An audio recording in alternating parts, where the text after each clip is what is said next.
ఒక నిమిషం మీరు అలాగే ఉండండి. జయరామ్ గారు మీరు కూడా ఒకసారి విజయార్య గారు మీరు చెప్పండి. ఈ ఫార్ములా ఈ కార్స్ విషయంలో చాలా రోజుల నుంచి కేటీఆర్ ఏసీబీ విచారణకు హాజరయ్యారు. ఇప్పుడు ఏసీబీ కోర్టు కూడా వెళ్ళారు. సో దీంట్లో మరి 55 కోట్ల రూపాయలు అంటే 10 కోట్ల కంటే ఎక్కువ అమౌంట్ విదేశాలకు ట్రాన్స్ఫర్ చేసే నేపథ్యంలో ఖచ్చితంగా కేబినెట్ ఆమోదం తీసుకోవాలి. దాంట్లో కొన్ని పరిమితులు ఉన్నాయి. వాటన్నిటిని కూడా ఉల్లంఘించారు. ఫెమా నిబంధనలు కూడా ఉల్లంఘించారు కనుక ఇది ఈడీ కేసు కూడా పెట్టాలి. వాస్తవానికి దాంట్లో ఇది కేంద్ర ప్రభుత్వం అంటే బీజేపీ ఉన్ను బీఆర్ఎస్ ఒకటే అయిపోయినాయి అనే ఆరోపణలు కూడా చరణ్ గారు చేస్తున్నారు. మీరేం చెప్తారు? ఒకటి చాలా స్పష్టంగా మరి కేటీఆర్ గారు అయితే స్పష్టంగా చెప్పిండ్రు ఏంటంటే, నేను మౌఖిక ఆదేశాలు ఇచ్చిన మాట వాస్తవమే, కానీ దాన్ని చట్టబద్ధంగా అమలు చేయాల్సింది అధికారులు కాబట్టి వాళ్ళు చట్టబద్ధంగా చేసిండు అనడానికి ఈ అకౌంట్ నుండి హెచ్ఎండి అకౌంట్ నుండి ఫార్ములా ఈరేస్ సిఓ అకౌంట్ కి అయితే డబ్బులు వెళ్ళినాయి. ఆ వెళ్ళినప్పుడు ఎక్కడైతే వీళ్ళు చట్టబద్ధంగా నడుచుకోవాలా, నడుచుకోనందుకే తప్పు జరిగింది అన్నప్పుడు అది ఎవరిని అడగాల? మరి ఇప్పుడు కేటీఆర్ గారి మీద అడుగుతావా? ఆయన బాధ్యత వహించండి. అయినా కూడా ధైర్యంగా దాంట్లో వాళ్ళని కూడా ధైర్యంగా ఆయన బాధ్యత వహించండి.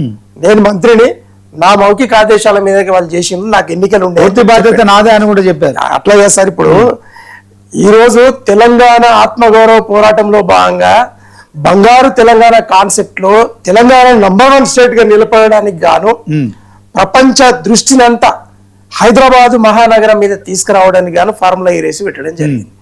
అంటే ఎలక్ట్రిక్ వాహనాల కంపెనీలన్నీ ప్రపంచంలో ఉన్నాయని హైదరాబాద్ కు రావాలి, ఇక్కడ ఉన్న ఆర్థిక అభివృద్ధి జరగాలి, మనకి ఎంప్లాయబిలిటీ కలగాలి, ఇన్ఫ్రాస్ట్రక్చర్ డెవలప్ కావాలనే ఉద్దేశంతో కదా కేసీఆర్ గారు చేసింది. తర్వాత కాలుష్య రహిత హైదరాబాద్ కావడానికి గాను ఎలక్ట్రిక్ వెహికల్స్ అవసరం. ఇక్కడ పొల్యూషన్ ఎక్కువ ఉందనే కదా. మరి అందులో ఈరోజు భారతదేశం ప్యారిస్ ఒప్పందంలో భాగంగా భారతదేశం సంతకం ఉంది. ఆ సంతకానికి అనుసారంగానే కదా తెలంగాణ రాష్ట్రం ఈ రోజు ఎలక్ట్రిక్ ఈ వాహనాల ఫార్ములా రైస్ పెట్టి అడ్వర్టైజ్మెంట్ చేసి, తర్వాత దాంట్లో భాగంగానే కొన్ని కంపెనీలు ఎలక్ట్రిక్ వాహనాల కంపెనీలు ఈ రోజు మన హైదరాబాద్ లో ఉన్నాయి.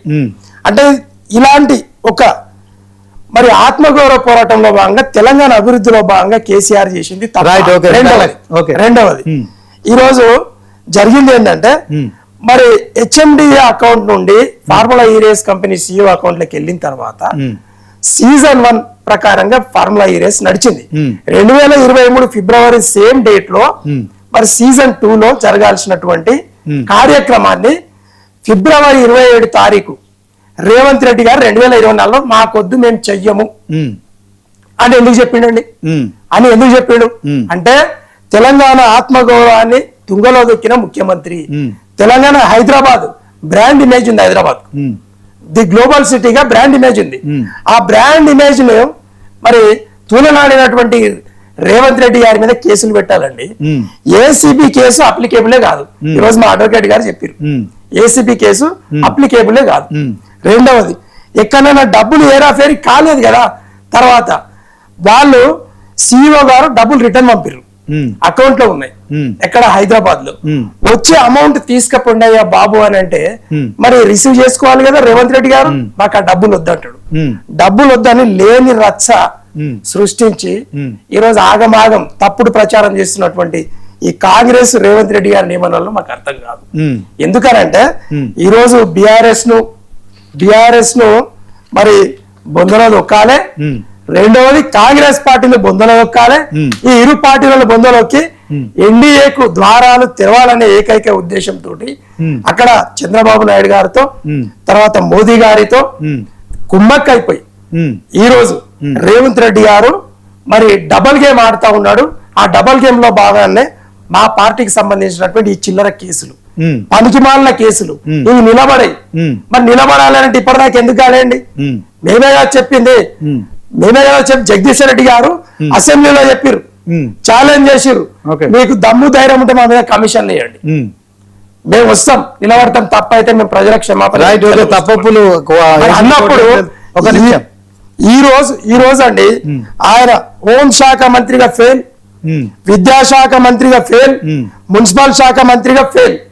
అంటే ఈ రోజు ఎలా ఉంది వీళ్ళ పరిస్థితి అని అంటే ప్రభుత్వాన్ని మాట తప్పిన ప్రభుత్వంగా, మడమ తిప్పిన ప్రభుత్వంగా ఈ రోజు కాంగ్రెస్ పార్టీ పరిపాలన జరుగుతా ఉన్నది. అలాగే కూల్చివేతల ప్రభుత్వంగా, నరికివేతల ప్రభుత్వంగా కాంగ్రెస్ పార్టీ ప్రభుత్వం అందు గురించి తెలంగాణ ప్రజలు, తెలంగాణ రాష్ట్రాన్ని కాపాడే శ్రీరామ రక్ష ఓన్లీ కేసీఆర్ బీఆర్ఎస్ పార్టీ అనే విషయాన్ని మీకు తెలియజేస్తా ఉన్నాం. కౌశిక్ గారు, కాంగ్రెస్ ని కాపాడుకోండి. రేవంత్ రెడ్డి ఉన్నన్ని కాలం మీ కాంగ్రెస్ బొందపడుతుంది, ఒక్క ఓటు పడది. ఇది మాత్రం దృష్టిలో పెట్టుకోవాలి.